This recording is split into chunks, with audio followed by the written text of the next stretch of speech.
Alice's driver's license had been placed on the front seat. The caller meant business.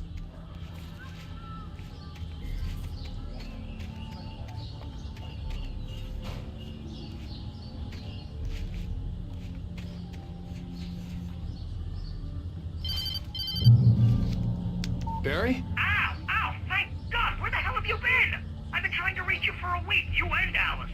I've been worried sick. I flew out yesterday. I'm here in Bright Falls. Barry, listen to me. I'm at the sheriff's station. Come and get me. I can't talk now. Al, what the hell is going on? I had to get the sheriff to let me go. I needed to get to Elderwood National Park to meet Alice's kidnappers.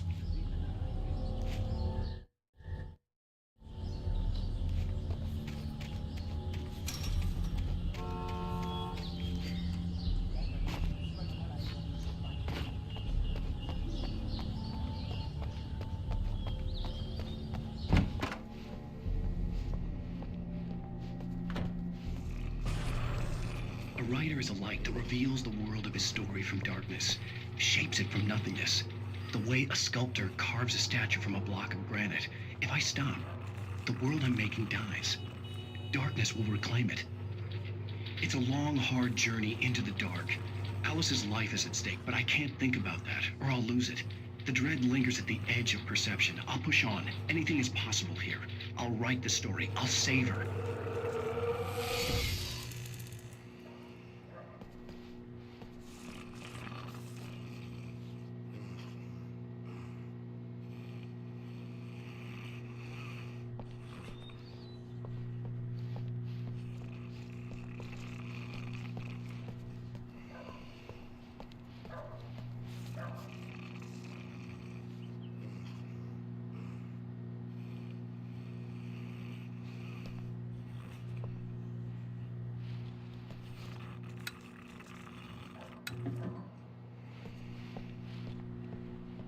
Marvelous, Sarah.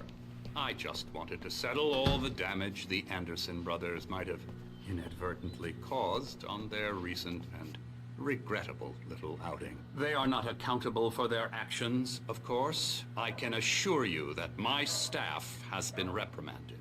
Tor and Odin never caused any trouble to anyone when they were still living at their farm. Indeed. All we can do is to slow down the progress of their dementia. Are you feeling any better, Mr. Wake? I'd like to leave. Am I free to go? Well, we still need to talk about... Am I under arrest? No, of course not. But I need to know where you'll be staying so I can get in touch with you. I'd avoid the motel. The Majestic is known for its roaches. The cabins at Elderwood are pretty nice, though. That sounds perfect. I'm Dr. Emil Hartman. I'd like to invite you to stay at Cauldron Lake Lodge. Did you talk to my wife? I had the pleasure of discussing your situation with her on several occasions. Did you set something up with her? I invited her here. My clinic is a place where... Oh! Hey! Oh, my! Take it easy. Hey, nobody move! Get your hands off of my client! Who are you? I'm Barry Wheeler, his agent. If you have business with Mr. Wake, you talk to me. You yokels won't know what hit you once I sick my lawyers on your asses. No harm done, Sarah. I'm all right. I don't want to press charges. Mr. Wake, my offer still stands. Get me out of here. What the hell was that about, Al? We don't need a replay of that thing with the paparazzi. I thought they were gonna lock you up. I had to talk to someone. I told Barry everything. He thought I was certifiable, but when he heard about the manuscript, I had him. The fact that I'd written something, even if I couldn't remember it, was enough for him. He smelled money. And he believed that Alice had been kidnapped. Anything beyond that was another story.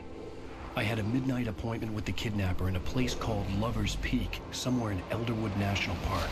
The plan was to rent a cabin. I don't like it, Al. I don't like any of it. It's not good. In fact, it's the absolute opposite of good. Mr. Wake! Barry, you found him! Hi, Rose. Oh, wow. I was just thinking about you, too. Great. I was just bringing Rusty some coffee. He's on the balcony, looking after Max. Poor thing. I really need to go. Great to see you again, Mr. Wake. Later! Who's Max? What an airhead. Jeez, Mr. Takes a swing at everybody. This is not her fault. She's a very nice girl and, more importantly, a fan.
Seriously, Al, what you were saying in the car? Just listen to yourself. What, you shot a guy and his body just disappeared? When was the last time you slept? What, are you high? Have you been drinking? No! Look, Barry, I'm missing a week, and someone's got Alice, and everything's just... understand what it sounds like when you say stuff like that? Don't get me wrong, it's a good story, could be a bestseller. But when you start confusing fiction with reality, you're buying yourself a ticket to the funny farm. Wait here.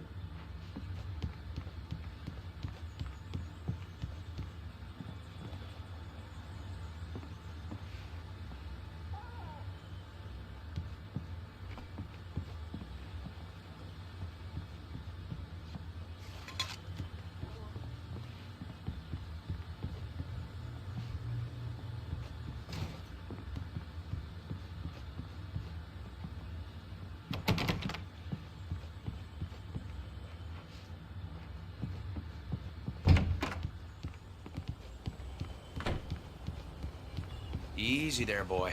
I'm almost done. Hey, Rusty, right? You rent cabins. Oh, Mr. Wake. I'd shake your hand, but mine are kind of full here. Actually, I'm sorry about this.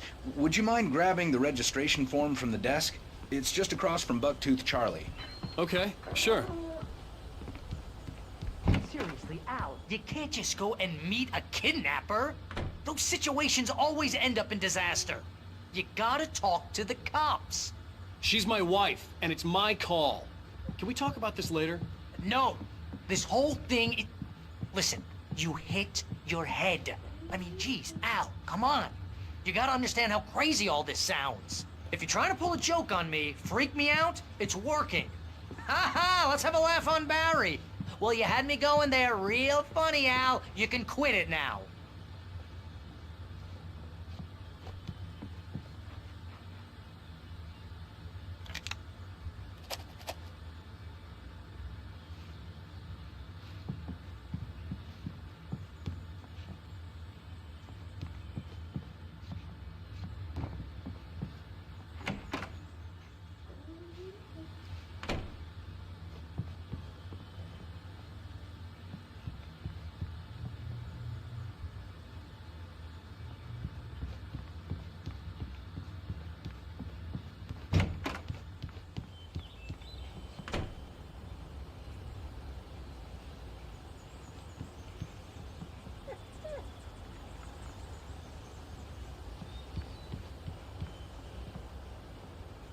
I think this is the form you wanted.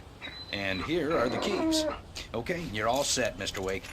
Glad to have you staying here. Thanks. Can you tell me how to get to Lover's Peak? Oh, sure. It's at the end of the nature trail. Just follow the paths, you'll get to it eventually.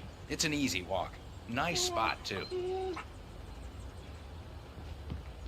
If you have any trouble finding it, just keep your eyes on the radio mast. It's right below that. Oh, and hey, if you take a walk in the woods, watch your steps so you don't end up like Max. I guess I'm a little worried. We got a bunch of campers out there we haven't heard from. It's not like these people are on a schedule, but with the traps, Well, you know, I just don't want any trouble. Right. Thanks. Oh, ow. You're asking me to believe that you shot a dude who went poof into thin air, a guy who was bulletproof until you pointed a flashlight at him.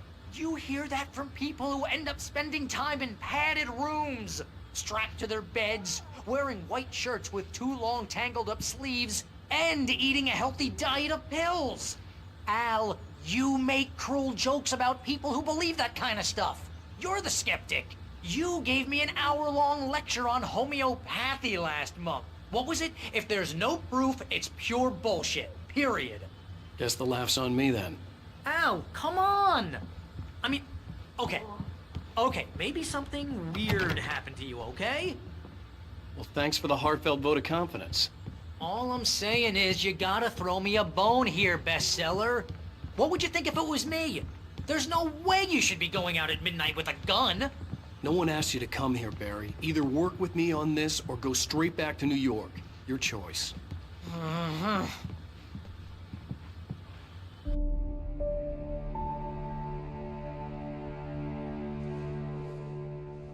That's just crazy talk, Al. Al? Al? We should go to the sheriff or call the FBI. Damn it, Barry! They'll kill her! This is not a goddamn debate, Barry. I'm going to Lover's Peak. He said to come alone. Okay then. I understand. But you're my best friend, and I'm worried that you're not right in the head. Tell me what to do to help, and I'll do it. You stay here, and if I'm not back by morning, call the cavalry. Achoo! Achoo! Just be careful with the natives, Al. These yokels are dangerous. Everybody hates a tourist, or it'll be Deliverance all over again. Achoo! Bless you. Oh, this place is trying to kill me. I'll bet there's mold in here, spores, poison ivy, God knows what. This is so not worth a 15% commission.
held the fort. I'll be with you in spirit every step of the way, Al. Walk through the door now.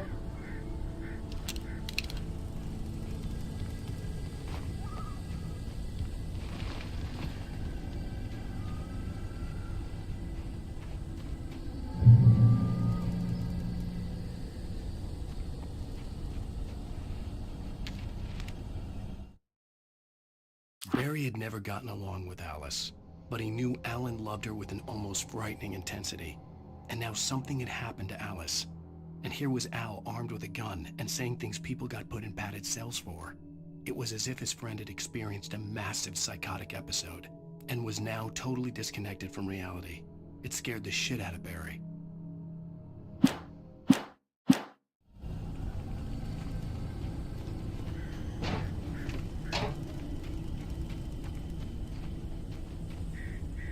Barry had the keys to the car he rented. Wasn't a long walk to the visitor center, and it wouldn't be any use to me in the forest.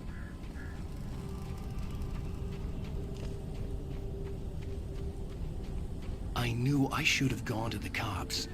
This wasn't the smartest thing I'd ever done, but I was still angry with Barry for trying to talk me out of it. These people had called me right in the sheriff's station. The cops wouldn't scare them, and they had Alice.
Welcome back to the show, folks. As promised, our very own Dr. Nelson has just parked his rear end in the studio. Doc, what's your Deerfest plan like?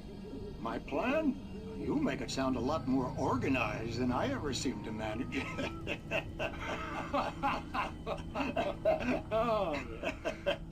No plan, really. Just taking the atmosphere. I'm getting a little too rickety to do much more than that, you know. Oh, tell me about it. No sack race for us older gentlemen, huh? Yes, exactly, Pat. But I'm gonna check out the parade, of course. And I'll be one of the pie contest judges, too. Well, that takes a different kind of constitution. Oh, yeah. It's my kind of exercise. Now, Doc, seriously, you're in pretty good shape, though. You're the outdoors type. I know for a fact you're an avid fisherman. That's right. Matter of fact, just caught a heck of a largemouth bass early this morning. But you're not taking part in the fishing contest? No, not this year. See, Pat, I'm just not that competitive anymore. Now I just like to take my time and enjoy the peace of it. It's no fun if I need to worry about what I'm catching, you know? Well, considering your track record, the participants are probably pretty happy you feel that way. Well, Pat, that's kind of you to say.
punishment.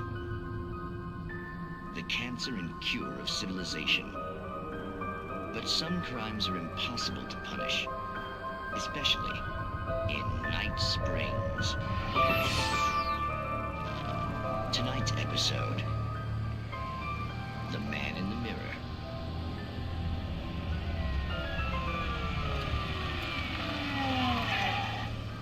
He's inside, Agent. He's a weird one. So, you're confessing to killing that guy, huh? Why? Had it coming?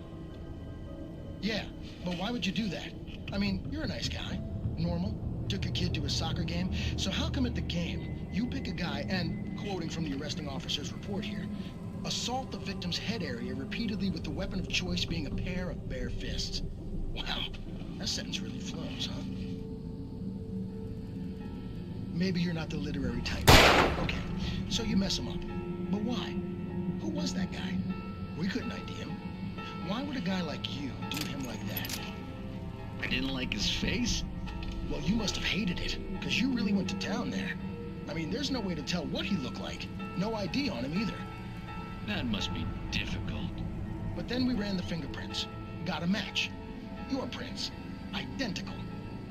Huh, how about that? Your son said you were wearing a white shirt when you took him to the game, but the white shirt is on the dead guy. It's plenty red now. You won't get away with this. Do you really think that's in any way relevant to me? I had plenty of time to talk to my boy before the cops arrived, you know? He won't stop screaming, am I right? You think he's ever gonna be okay? I left my mark. Believe me. You bastard. What? You gonna shoot me? What's the point? I'm going to prison. You got me. I don't understand any of this. And you never will. Don't worry.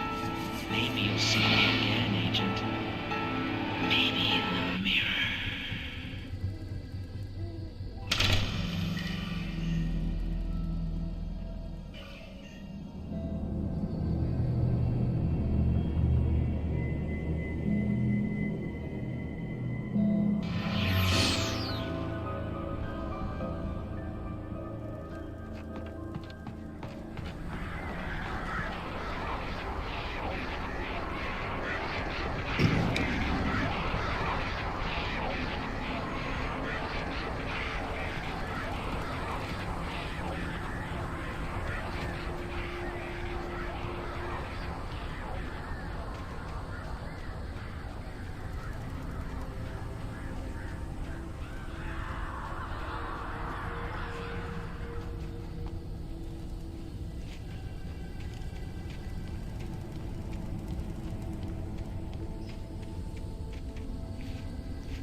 Rose knew that Rusty was in love with her, and she liked him too. She liked him a lot. He taught her to dance, and life had certainly taught her the value of a man who was gentle. He treated her well, made her smile, made her feel good. But Rusty wasn't the prince of her dreams, and that tended to underline the unbearable truth. She was no closer to that Hollywood magic than he was.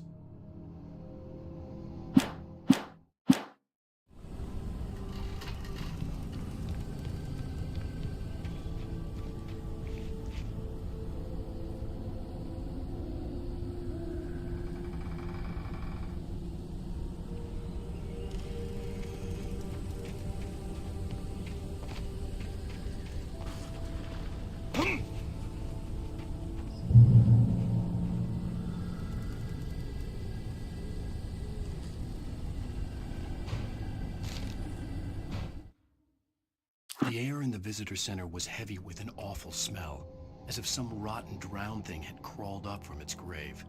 Rusty kept coughing blood. My eyes were drawn to the twisted shape of his broken leg. The attack had been vicious. Max whined in his cage. Rusty's eyes were wild with fear and terror. He gasped. Mr. Wake, it happened just the way it was on that page.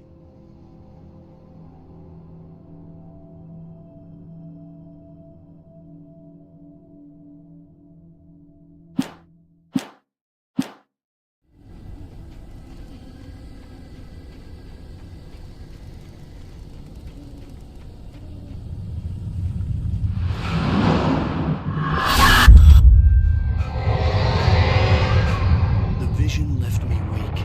This was no head injury.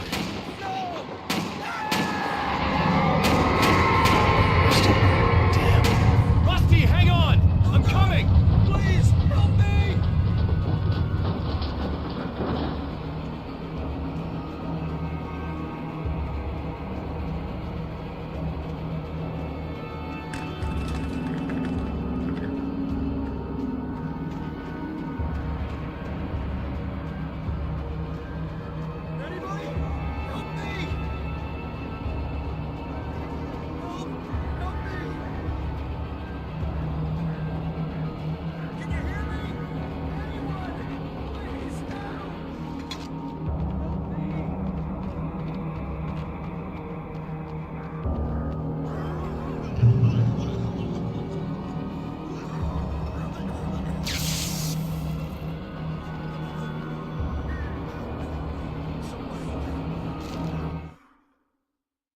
The visitor center was sturdy, but the impact turned the front of the building into splinters. Rusty was thrown across the lobby like a rag doll and hit the far wall hard. It didn't hurt until he tried to move and saw his leg bend the wrong way, felt the broken ribs stabbing him on the inside. Rusty howled in pain and fear, suddenly afraid to die alone.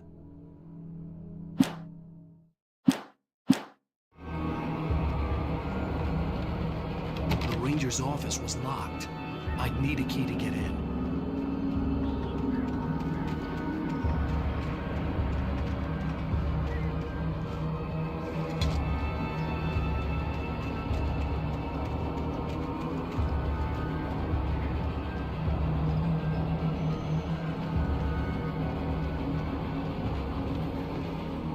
Hello?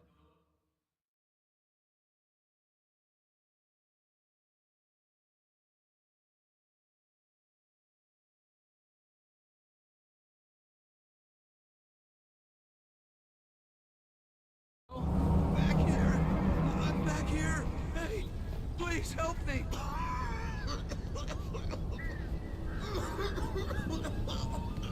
I'm here! I'm hurt! I can't move!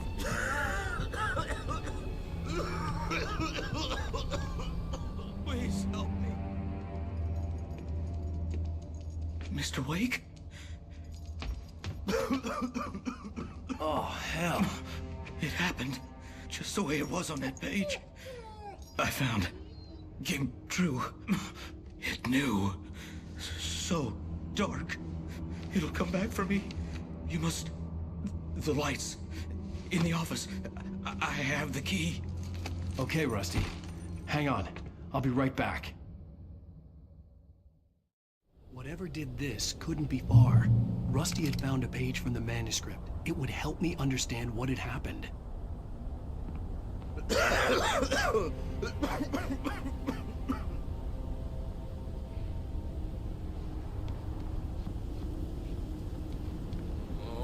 Shh. Good boy. Presence. So dark. Like the forest at night. Woke up.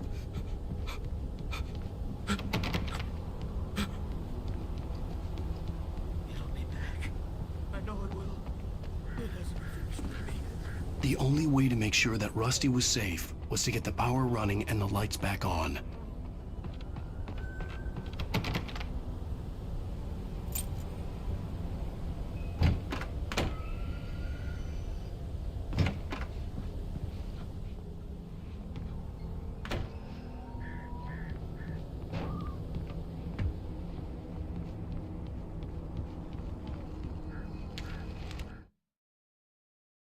At the last instant, I changed direction and threw myself down. The axe splintered the trunk of a tree. I stumbled into the pool of bright light. My lungs burned. I was too exhausted to move. I tensed as I waited for the killing blow, but it never came. I raised my head. Nothing moved in the darkness beyond. For the moment, bathed in the cold light, I was safe.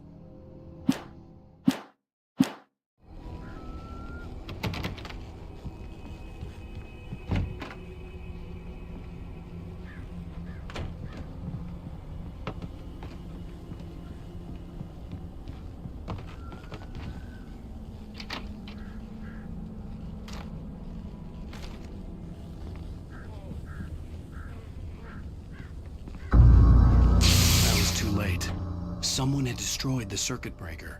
There was no way to get the lights back on. Rusty! Rusty!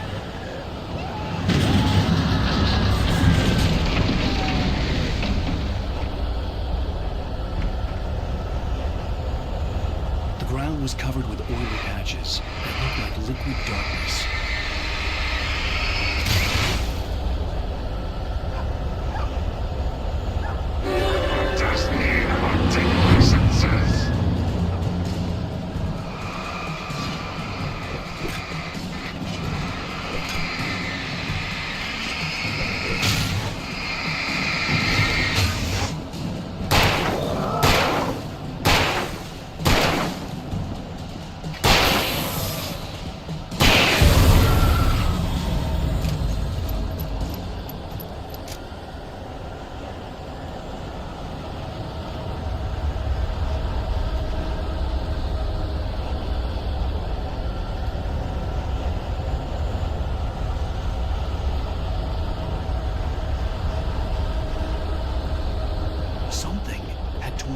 Sized hole in the wall.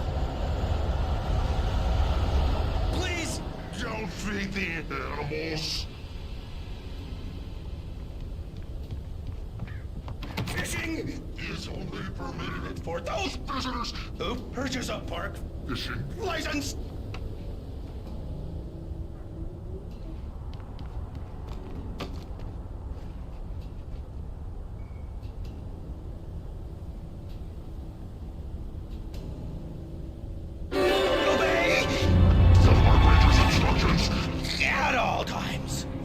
Rusty? Rusty, no! Never! Two bears and wolves never approached any other closer than 25 yards. Pets must be leashed. Never leave your pet unattended. It is to remove any natural objects or historical artifacts from the park grounds. This includes even you may simple berries.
Forget about it, Barry. It's just me going crazy.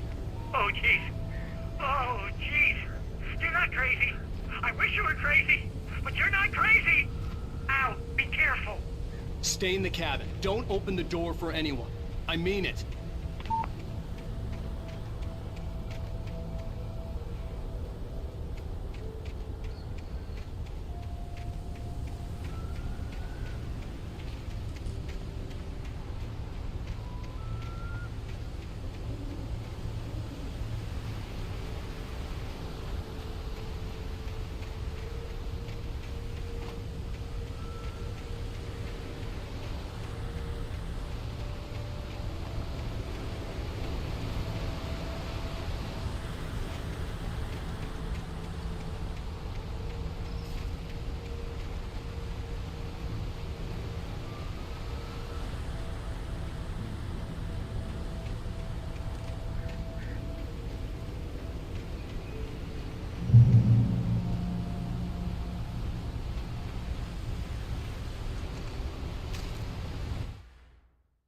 In that last instant of consciousness, Rusty thought about Rose.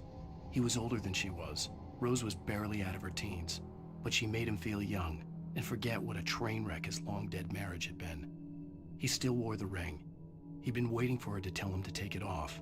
Now she never would.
Lover's Peak was at the far end of the nature trail.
Nobody in Bright Falls seemed to know where Al was, but Rose, the waitress at the diner, had seen him. From what Barry could tell, Al pretty much fell off the face of the earth when he left the diner. Rose was just the kind of fan that Al hated, but she really tried to help. She was smart too, knew a lot about what was going on in the town, knew a lot about Al, even knew who Barry was. Barry liked her. That was no big surprise. When it came to women, Barry and Al rarely saw eye to eye.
We gotta get moving. More of them coming.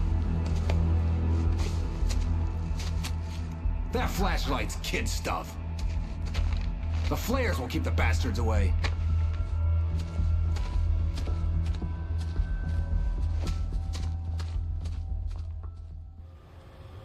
You can see them too? Hell, of course I see them. Come on, we gotta move. Why? Because that's the way the story goes. Yeah, but... Let's move! I lost my gun back there. Oh, I've got a gun. Just keep that light steady on him. It took a moment, but then I recognized him. He'd been on the ferry when I first arrived here with Alice. He knew my name. We were headed in the direction of Lover's Peak. There was no way this was a coincidence. He was the kidnapper. Come on, Wake! You better keep up. You set him up, and I'll knock him down, Wake.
Lover's Peak. Right up these stairs, Wake. Use the flares from the emergency box to hold them off while I get these boards off. Give me the gun. Yeah, no can do, Wake. Are you kidding? Give me the gun! No time for back talk. Hold them off, Harry.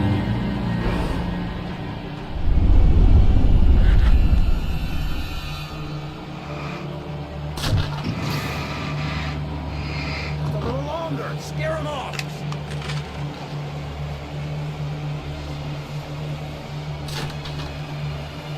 Get some light on those bastards. That'll keep them off us.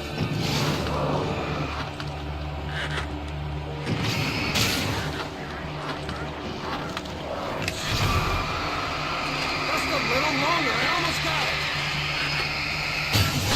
Okay, it's open. Move it or lose it.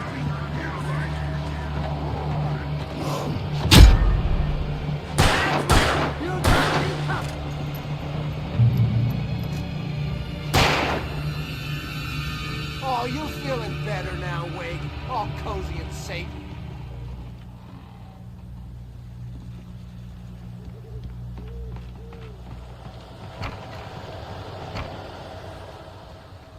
Better get ready.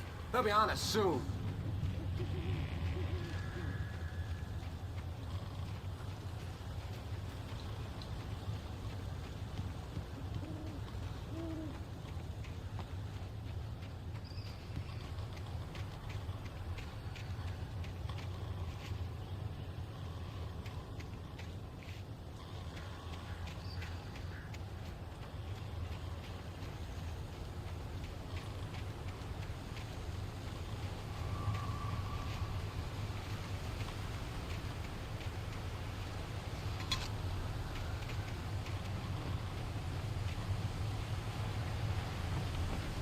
This is it, Wake. The last stand. There's more flares here. Get ready. We fight them as long as they keep coming. Give me the goddamn gun! They're coming! That's not how this goes. Get with the program, Wake.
Let's cut the act now. Where's my wife? I knew you were gonna say that. I read it all before. You're a hell of a writer. Congratulations. You're gonna bring about something glorious and terrible once we get you some proper editorial control. What the hell are you talking about? Where's Alice? I want the entire manuscript, or she's gonna suffer bad. You touch her at all.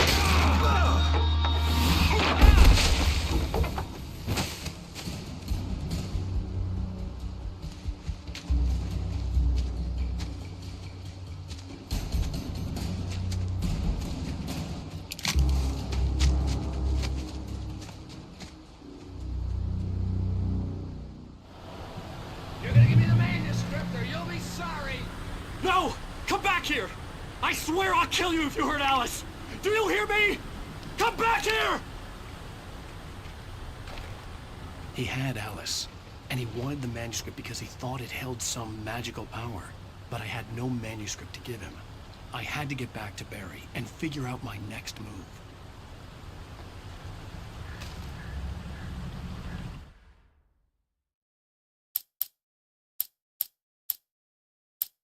On more than one occasion, Alice had tried to explain to me how it felt to be afraid of the dark. To her, darkness wasn't simply the absence of light, but something more tangible than that. It was something you could touch and feel. Worse than that, it was something with a mind of its own, something malicious and malign. For her, things changed when they were wrapped in darkness. They turned into something else, something foreign, and nothing was safe or innocent anymore. I'd never really understood what she meant, until now. Agent Nightingale didn't want to be in Bright Falls. These little communities revolted him, and he didn't like the trees or the coffee. He now knew that impossible horrors lurked behind the storefronts and smiles. He desperately wanted to turn the car around and just drive until he passed out or ran out of road and booze. But he had a job to do. He had a rider to catch, at any cost.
Sarah didn't care about the legal threats Wake's agent had made.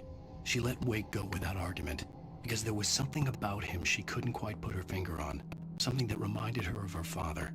She didn't think Wake would hurt his wife. Then she thought about it. Sarah didn't care about the legal threats Wake's agent had made. She let Wake go without argument, because there was something about him she couldn't quite put her finger on, something that reminded her of her father. She didn't think Wake would hurt his wife. Then she thought about the way he'd waited in Hartman, that hair-trigger rage flaring up without warning.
The night had been one desperate situation after another.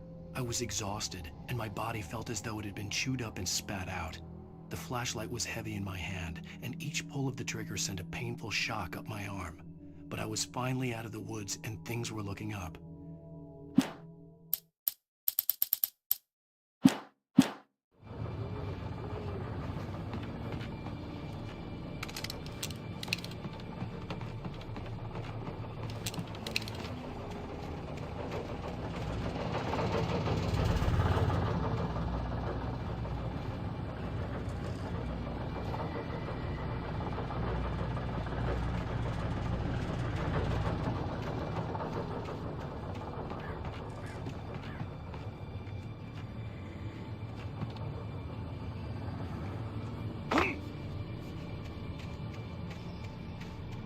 I had heard the plane fall.